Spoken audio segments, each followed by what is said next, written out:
welcome to another episode of Turn Left. I am your host, Indiana's own Dana Black, coming to you live. Yes, all the way live from Black Pearl Studios, where we talk about Indiana politics from the left side of things. Indiana's own Dana Black, Turn Left. Thank you again for tuning in for another episode as we are bringing you all the candidates. I'm feeling pretty proud right now because I'm getting the opportunity to talk to more candidates, meet more people, and I'm finding out some amazing and interesting stories from so many of our great candidates. And I'm hoping that you are finding them just as interesting as I am. So next up, I'm excited. I'm going to tell you why I'm extra excited about this one. See, I know y'all know that I love me some Hoosier Women Forward. I love Hoosier Women Forward. Deadline June 6th to get your application in. But I have a Hoosier Women Forward alum on the show today, and that excites me. Y'all, welcome Kacey Blundell, running for State Senate 38. Did I get that right? Yes, ma'am. Welcome to the show, Kacey. Hello. How are you doing? I understand. So as I work full time and I'm a full time mom, and the end of school year is done. Okay. It was touch and go, but we are here. We have made it past the primary. Summer vacation is affecting the majority of my house. So I'm the only one that's not on summer vacation. And so it's about to get a little bit easier, which is great because the campaign is about to get a whole lot bigger. Yeah. So I love that. So I got to ask, because I'm always going to push the work of my Hoosier Women Forward. Will you please, just for a moment, explain or share with us what your experience was like being a member of that Hoosier Women Forward cohort? Yes. And, where do you even begin as a graduate? It is a sisterhood. It is lifelong friendships, and it is growth beyond compare. And I know that's big words, but it truly is. I have friends that I met through Hoosier Women Forward that I can't even begin to imagine life without. And it has truly helped me, not only in my professional world, where I am working with the public, but it helped me professionally. And now it is helping me politically as I enter into this new chapter in helping Indiana and bringing Indiana forward. Women have struggled with what we call imposter syndrome, right? So as a woman, it is so hard because you're like, I can't do that. I've got this, I've got that. There are way more women more qualified than me to do this, that, or the other. And I felt that way. And the first day of class, if you will, you give a speech about yourself and what you do for a living, what you do professionally, what you do within your community, all these things. And I remember I'm a B, so first of the alphabet, we go first. Yep, I understand. And I remember giving my speech, and this my sister next to me, she was like, oh my gosh. She was like, I have imposter syndrome. She was like, you have done such awesome things in your professional world. And I was like, what are you talking about? You're a rock star in my world, because I knew her. It was Katie McHugh, Dr. Katie McHugh, right. Who she's looking at me and going, oh my gosh. And I'm looking at her going, oh my gosh. I love that. It's that support that we have and the love that we have for each other just right out of the gate. And when I began to embark on this journey for Senate District 38, before I announced anything, before just, the homework you have to do before you really dive right in. And so I remember talking to my Hoosier Women Forward, not only my small cohort that is in Vito County, because we do have very few, but we're pumping up our numbers. And so I talked to those ladies, and then I have my class 5, but then I also have graduates from other classes that we all have group chats going with each other, and we're all constantly sharing things that other sisters have done. And it's a family. It's a sisterhood. It is so much more than a program, than just a leadership program, because it is, yes, we do all those things. And yes, what you learn is invaluable. And we have the most amazing trip to Washington, D.C. to end out that particular class. And, I was sitting in the West Wing. I was sitting where the press secretary is, and I got to go up to the podium. And how many people have that experience? I've not had that experience. Yeah. And I was sitting there, and then I geeked out because Peter Alexander walked in. Yeah. I love that. I just love Hoosier Women Forward. And I'm looking at your face, and you're beaming with pride and joy of having had that experience. So thank you for sharing that. I'm probably going to share this with the Amy's. So, so they can do something with it, because that's a testimony, baby. That's a testimony. Listen, you share it with the Amy's. I'm going to share it with the Amy's. Listen, tell the people who you are and where you come from. Well, my name is Kacey Blundell, and I moved to the state of Indiana 2 weeks before I started high school many moons ago. And I have never left. I, did a silly thing and fell in love with this guy in college, and he became a public school teacher, and I became a civil servant myself, and in the criminal justice system. And we both decided, we've talked about moving, but we both decided, if we're not the change, who is? See, my slogan is, and this is my arrogance that comes out: if all the smart people leave, who will help those that can't help themselves? See, I feel the same thing. I feel what you're saying. So, was there something in your young life that developed your desire to be a civil servant? My entire family. So, my mom is the early years of my life. She was a single mom. It was me and her, Mama Mia and Quesadillas, what we called ourselves. Okay, that's cute. And so my mom, by the time I was 6 months old, she had divorced my biological father, and she went back to school full time. Master's, PhD, all as a single mom. Yep. So now she's the dean at the IU School of Business for IU East in Richmond, Indiana. Nice. And she is a rock star. She actually just started Wayne County's first League of Women Voters. Come on. Yeah. So she's all in. And so the man I now call Dad, he came into our lives when they were in grad school.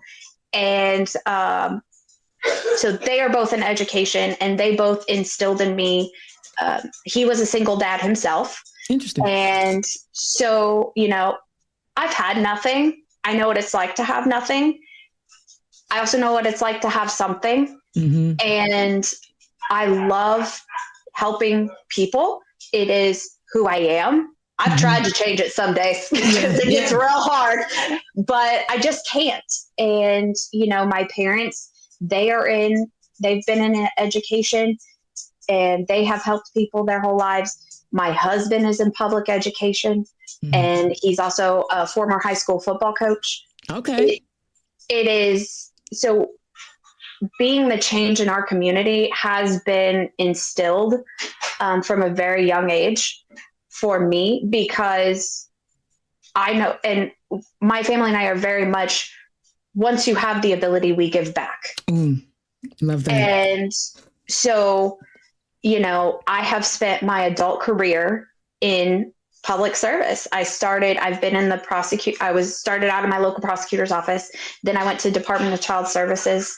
And now I am I work in the criminal justice system. I help people on electronic monitoring who are in work release facilities. I've been able to develop partnerships with local businesses, local unions, and helping people get on their feet after years of incarceration or being told they can't, getting really succeeding in their recovery. This past weekend, actually, we had the Recovery Gala. Yes. I'm nosy. I was on your Facebook page. That's all right. Yes. So I was there, and here's a cool thing is I was sitting there and I was watching it.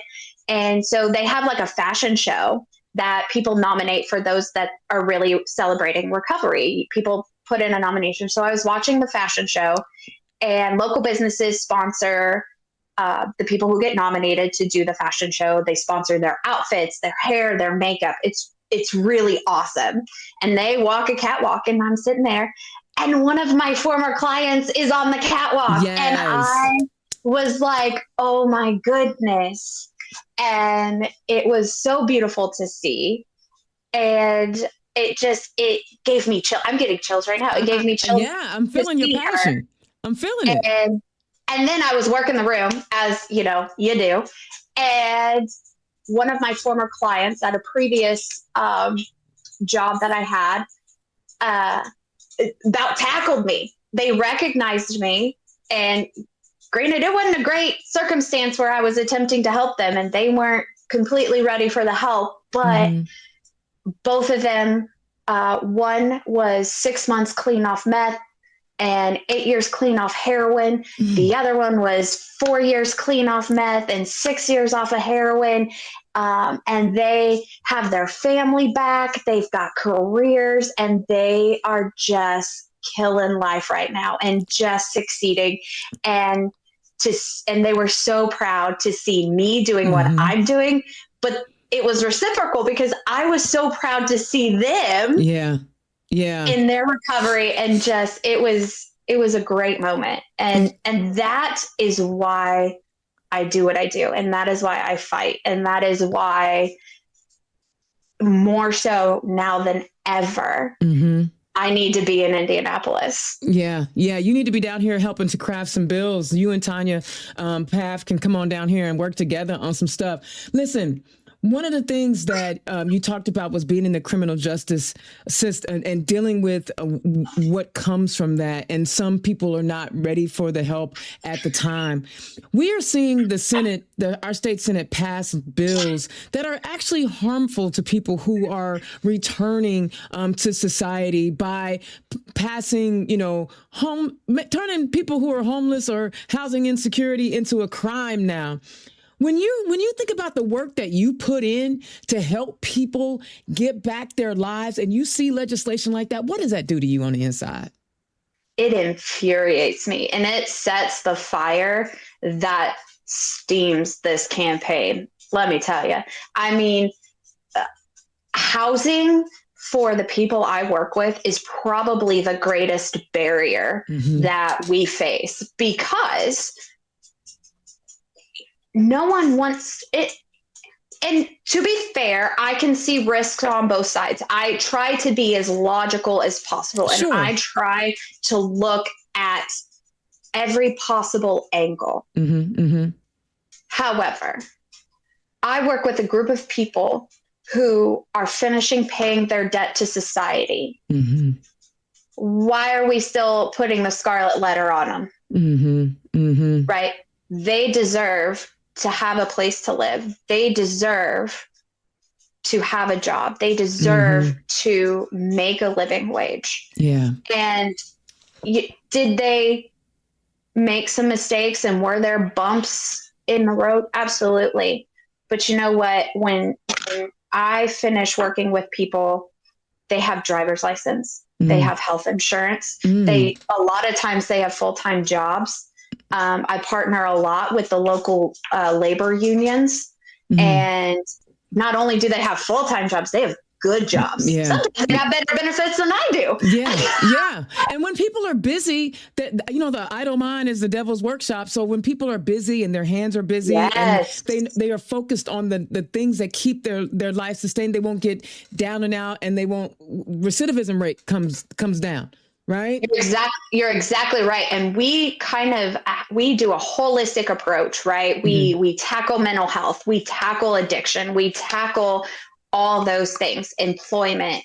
And what people don't understand is that the majority of people, when they are in the criminal justice system, first off, no one has ever told them good job or I'm proud of you. And those two phrases go such a long way. Yeah.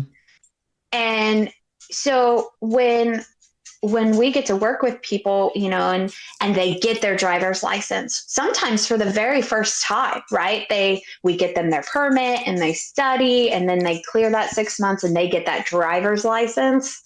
And then they get, then we help them with healthcare, and which is another reason why I need to be put up in Indianapolis, because all these hip changes to HIP and Medicaid. I mean, tell us about some of the changes that have gotten under your skin, so that people recognize, what we should be paying attention to, if you can. In what world is $11 an hour making too much to qualify for health insurance? A Republican world. Because at $11 an hour, if you work 40 hours, you make too much money.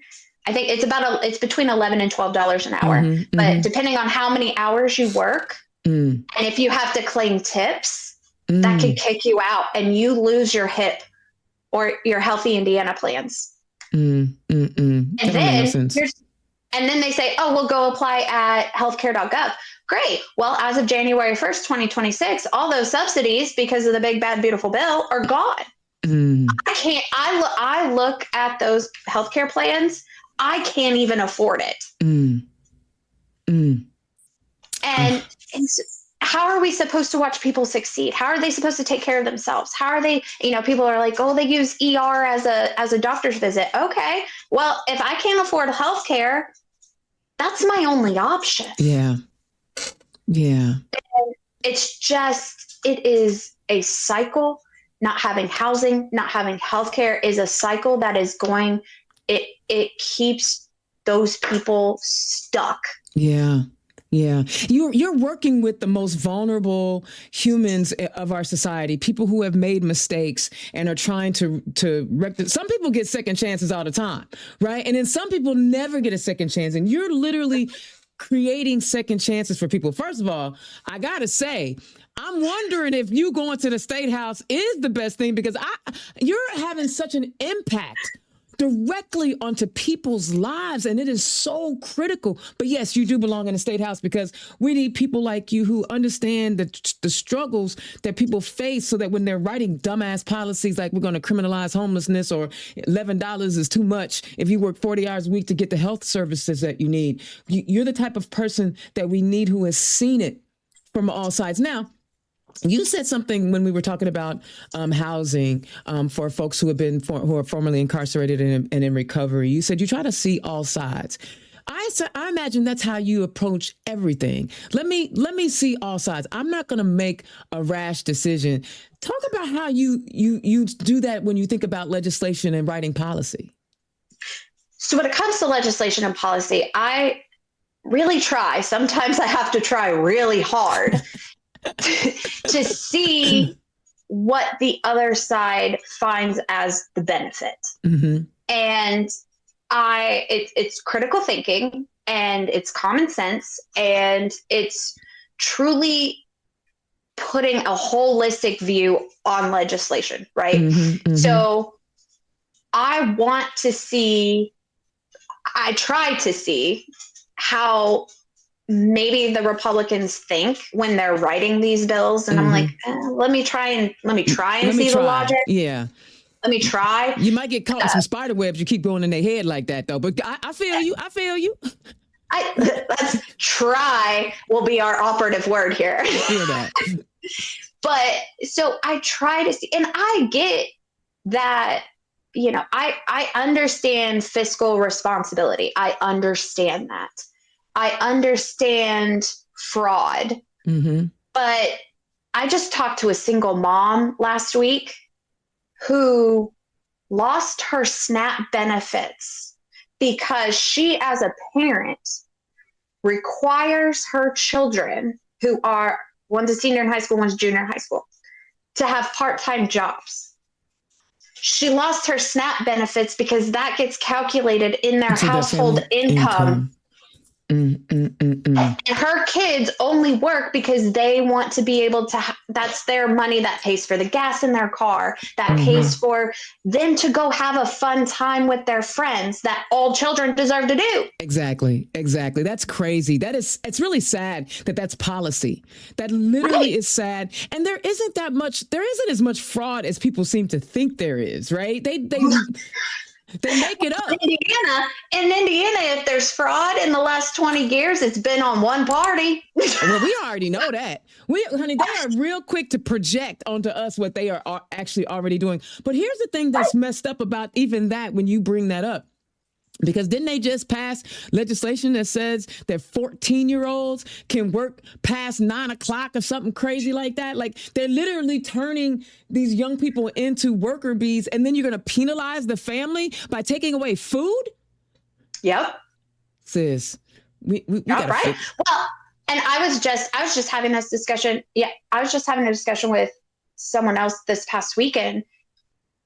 Also, if you're a parent and you're on food stamps and your kid is sick, how many times were you as a kid, did your mom bring you a ginger ale or a Sprite or a Gatorade? Or 7-Up or whatever. Or 7-Up. Yeah. Whatever. Yeah, whatever, right? Yeah.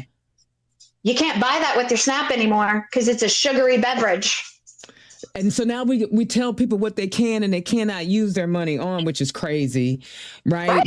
Rich people get to do whatever the hell they want, how awful they want to do it. I mean, shit, Epstein had a whole damn island to molest people, and then they gave him a sweetheart deal. But you're telling me that people who are just trying to have some dignity can't buy what they want to buy.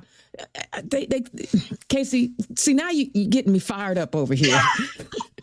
Listen, if my kid, if I'm a mom on SNAP and my kid who has struggled academically at school aced his spelling test, and I need to use that EBT card to go buy him a candy bar to celebrate him because that academic success is everything to him, then I want to sure as heck be able to use that EBT card because I may not have the money right now because I paid rent. Yeah.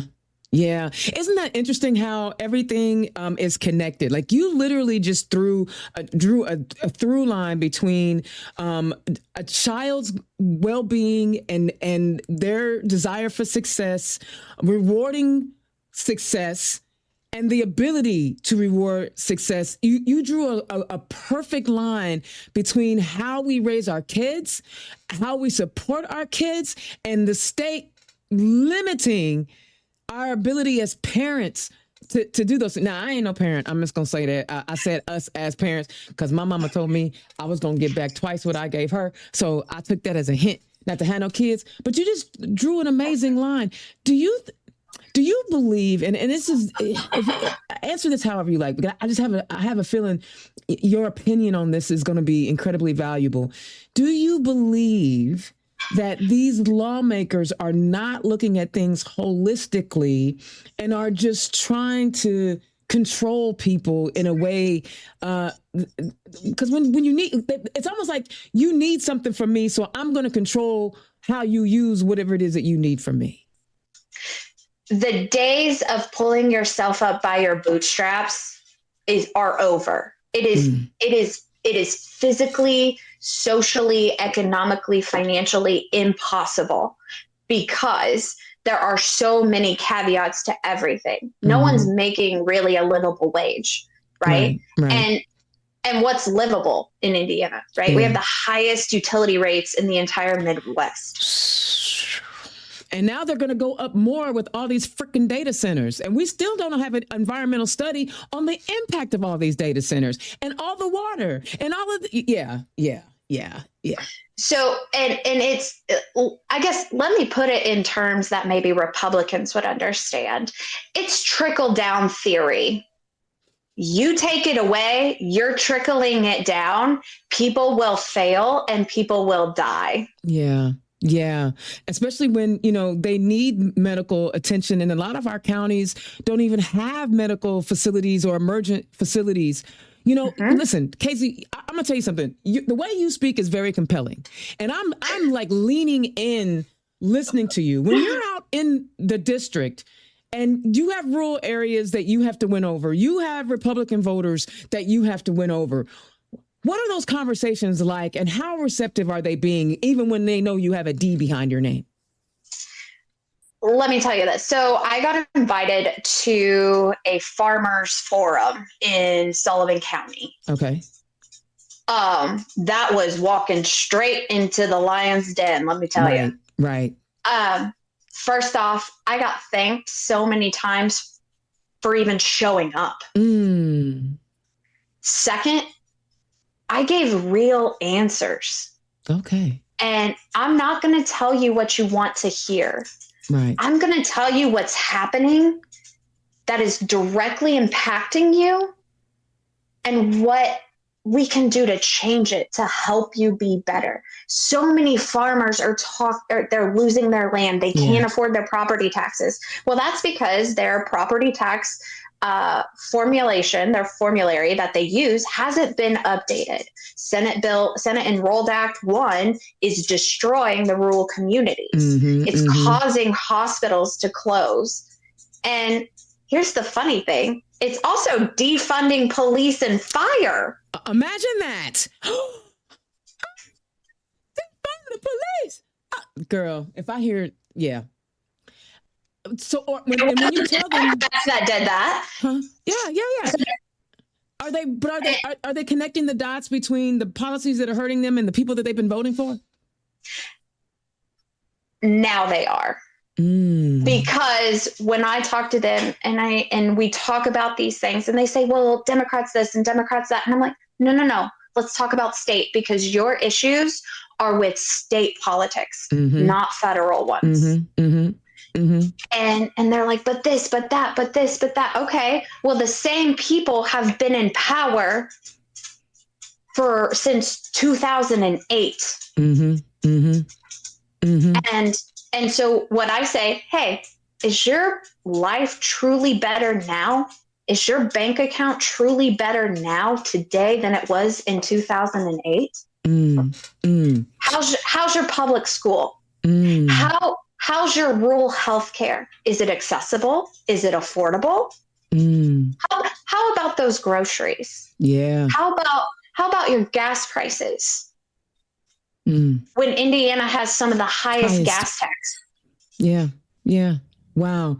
You're hitting them. And I bet the way that you explain it, because you're explaining it incredibly well here, it resonates with them. And I'm so grateful you're on the ballot. But go ahead. You was about to say something. It really gets them thinking, and it gets them going, oh. Now, granted, I run into those that are like, I'm straight ticket, I vote R all the way. Of course. Absolutely. But you know what? When I go over to Indianapolis, I'll still work for you. Absolutely. If you call my office, I will answer, and I would be more than happy to respond to your emails. I love it. You are an exceptional candidate. And I believe that you know how to communicate with folks who disagree with you, because you've helped people who didn't want to help themselves, and you were able to get through to them. So again, you might be able to help some of these Republicans who don't want to help themselves with the way that you are leading. Normally I try to get folks to talk about like what their campaign is running on, but you have given us so much valuable information about who you are as a candidate. I don't think I'm gonna need to ask those kind of questions, because people can feel your passion for people and your desire to help your community, and your community is all of Indiana. I don't think your community is just regulated to Vigo County or District 38. I think you are all about the people all over the state of Indiana. Give us your elevator pitch, though. I gotta have it because now I'm curious. I want to hear what you was doing at Who's Rooming For It. Now, give me your elevator pitch. All right, here we go. Ready? I'm ready. My name is Kacey Blundell, and I am your Democrat candidate for Senate District 38. When is enough enough? For the last 20 years, we have been under the same party rule. The same people have been making the policies. Is your life any better today than it was in 2008? Our public schools are failing. We can't get new buildings for our children to have quality education in. Our teachers barely make enough money to support their own families. When is enough enough? We pay some of the highest utility rates in the entire Midwest. We have some of the highest gas tax in the entire country. Indiana ranks 49th in quality of life. People are not thriving. Hoosiers are barely surviving. And that is why that is why District 38 needs to send me to Indianapolis so I can fight for them. Yeah, I like that. And you know what? I love how you caught yourself. Because one of the trainings that I do for candidates is language, not necessarily message, but language. And you always want to make sure that you're using that inclusive language. And I'm glad that you caught yourself because you said, no, not I. And that is a mark and a sign of someone who is truly aware of what they're saying and who they're saying it to and why they're saying it. So, Kacey, I think you're going to win. Like you keep talking to them people, you keep helping people because I imagine you're still working, right? So you're still helping people.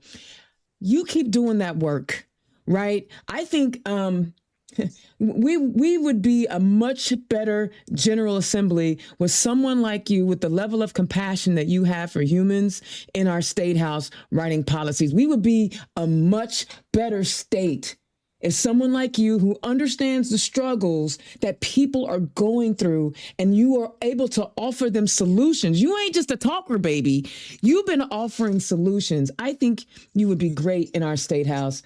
I want to thank you so much for taking time out to talk to us here on Turn Left. Tell the people where they can find you. I am on social media. I am on Facebook at Blundell for Indiana. That's our Facebook. And I'm on Act Blue. Please reach out, blundellforindiana@gmail.com. Please feel free to email me all questions, comments, concerns. I promise you I will respond. And it is, in fact, me responding. Love that. And please look forward to me knocking on all the doors. If you're in Senate District 38, I am so excited to talk to each and every one of you.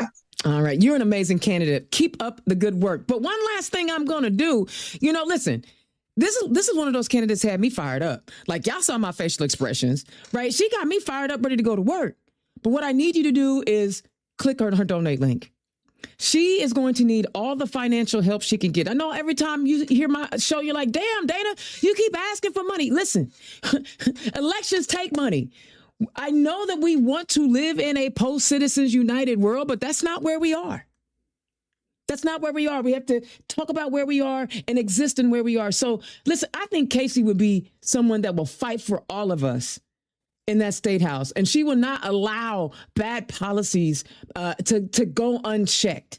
She may not be able to have the power to stop them all, but I bet they won't go unchecked.